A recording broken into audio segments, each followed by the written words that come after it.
열차가 들어오고 있습니다. 열차와 승강장상에 승객가 넣습니다.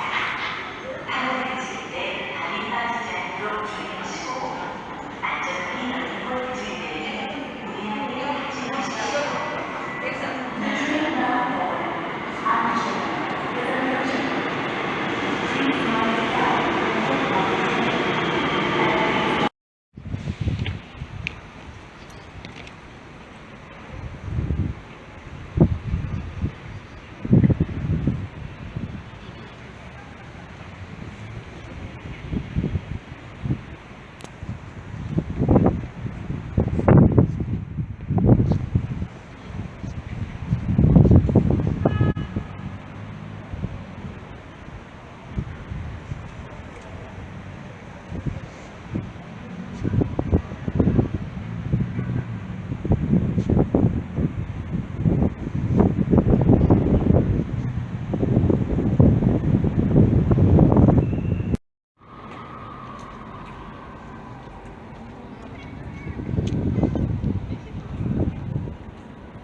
사람은 자신과 같거나 비슷한 가치관, 취미, 장래 목표 등을 가진 사람과 금방 친해지고 호감을 느낀다.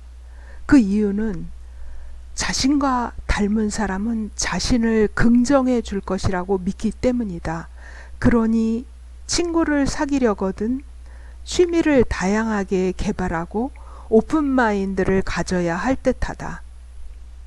도박은 만족스러운 결과보다는 불만족스러운 나쁜 결과가 나오는 경우가 훨씬 더 많지만 가끔 생기는 혹시나 하는 기대감 때문에 끊지를 못하고 반복하게 되어 중독이 된다. 보상이 언제나 따르는 연속 강화든 가끔 가다가 보상이 따르는 부분 강화든 보상이 따르면 인간은 행동을 반복하게 되어 있다. 전자는 더 이상 즐거운 경험을 할 수 없고 후회가 되면 멈추지만 후자는 만족스러운 경험을 얻지 못하더라도 다음에는 이길 수 있다는 기대감이 남아있기 때문에 멈출 수가 없다. 이게 바로 잃고 또 잃어도 도박을 멈추지 못하는 이유이다. 남자가 고급차를 소유하려는 이유는 자신의 사회적 세력을 과시하거나 그 힘을 얻기 위한 행동이다. 일례로 교차로에서 신호를 대기하다가 신호가 바뀌었음에도 고급차와 낡은 중고차 둘 다 늦게 출발했더라도 고급차에 대해서 경적을 울리는 뒷차들의 숫자가 훨씬 더 적다는 게 씁쓸한 현실이다. 인터넷에 과격한 댓글을 다는 이유는 익명성이 보장되기 때문이다. 그렇지 않다면 보복을 두려워하는 심리와 자신의 인격이 폭력적이지 않음을 보여주기 위해서 폭력성을 억제한다. 결혼할 생각이 없어서 오랫동안 부모의 속을 태워왔던 자식을 전격적으로 결혼하게 만드는 방법이 있다. 제3자를 통해서 결혼 여부의 단계를 건너뛰고서 연애 결혼이 좋으냐 아니면 소개 결혼이 좋으냐 라고 묻고 그 대답에 따라서 다음 단계의 실행으로 연결해 주면 된다. 부지불식간에 둘 중에 택일로 답하게 하면 되는 것이다. 처음부터 무리한 요구를 하면 단번에 거절을 당하더라도 양심상 다음 요구는 쉽게 받아들인다. 상술로서 상대방에게 받아들이기 어려운 제안을 해서 거절하게 만든 뒤에 포기하지 말고 한 단계 낮은 부탁을 해보는 것이다. 다른 예로는 상점에서 점원이 원래의 가격보다 더 높은 가격으로 손님에게 제안을 한 뒤에 손님이 더 낮은 가격을 요구하면 점원은 선심을 쓰는 척하고 깎아주는 방법이다. 처음에는 달콤한 제안을 해서 꿰었다가 후에 불리한 조건을 내밀지만 상대방은 약간의 손해를 보더라도 승낙하고 만다.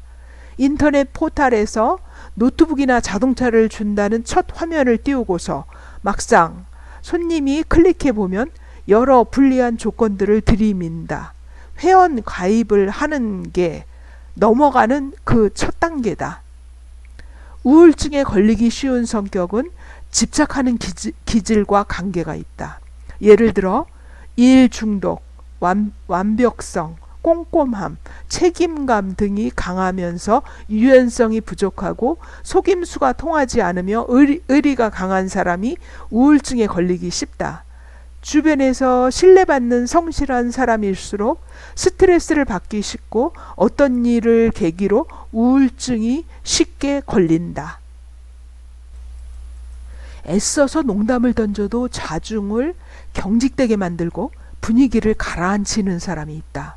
그런 사람은 틀에 박힌 인사나 딱딱한 내용의 대화로 사람을 지루하게 만든다. 어쩌면 이런 사람들은 단순히 유머 감각이 없는 것이 아니라 사회 공포증이 있는 게 아닐까? 이런 사회 공포증은 부끄러움을 잘 타는 소극적인 사람에게 많다. 이들은 많은 사람들 앞에 서면 긴장, 수치심, 강한 불안을 느끼며 다른 사람들이 나를 무시하거나 싫어할까봐 두려워하거나 내가 상대방에게 상처를 주거나 쓸데없는 농담을 하게 될까봐 두려워서 틀에 박힌 말만을 한다. 일에 지나치게 몰두하면 어느 순간 무기력함과 자기 혐오 등에 시달린다. 결국 슬럼프나 우울증 등에 빠진다. 이런 증상은 탈진 증후군, 연소 증후군, 번아웃 증후군 등으로 불린다. 대개 일에 대한 책임감이 높고 이상이 높은 사람이 열정적으로 일을 하다 어느 순간 무기력함을 느끼면서 생긴다. 예를 들면 육아에 전념해왔던 주부에게 더 이상 그 일이 필요치 않을 정도로 자식이 컸을 때, 혹은 공부에 전념해왔던 수험생이 시험 결과를 보면서 허탈감을 느낄 때에 나타난다. 성격과 지능은 선천적일까 후천적일까? 혈연과 관련이 있을까 없을까? 피상적으로는 전자의 영향을 더 많이 받을 것 같지만 후자가 더 많은 영향을 받는다는 결과도 또한 보고되고 있다.